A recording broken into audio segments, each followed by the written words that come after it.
নমস্কার দর্শক বন্ধুরা, বহেমিয়ান মৌ চ্যানেলে সকলকে স্বাগত। বাবুঘাট থেকে স্ট্যান্ড রোড ধরে হাঁটতে হাঁটতে পৌঁছে গেলাম মেটক্যাফ হল, যা একটি ঐতিহ্যবাহী ভবন যেখানে কলকাতা পাবলিক লাইব্রেরি সংগ্রহ ছিল। দ্বারকানাথ ঠাকুর ছিলেন কলকাতা পাবলিক লাইব্রেরির প্রথম স্বত্বাধিকারী।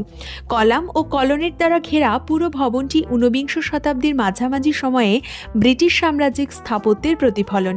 একটি শক্ত বেসমেন্টের উপর 30টি বিশাল কোরিয়েন্টাল স্তম্ভ, যা গ্রিক মন্দিরের মতো দেখতে। স্থাপত্যটি নির্মাণ করেছেন গভর্নর জেনারেল স্যার চার্লস টি মেটক্যাফ। ওনার নাম অনুসারে ভবনটির নাম হয় মেটক্যাফ হল। বর্তমানে হলটি বাঙালির ইতিহাস, সাহিত্য, শিল্প, সংস্কৃতি দিয়ে ঘেরা একটি মিউজিয়াম। হলটি সকাল 10টা থেকে সন্ধ্যে 6টা পর্যন্ত সবার জন্য খোলা থাকে। কলকাতা শহরের ব্যবসায়িক জেলার কেন্দ্রস্থলে স্ট্যান্ড রোড ও বিভূতিবাগ রেলওয়ে স্টেশনের অপোজিটে এটি অবস্থিত। ভিডিওটি কেমন লাগলো জানাবেন। ভালো লাগলে একটা লাইক, শেয়ার ও সাবস্ক্রাইব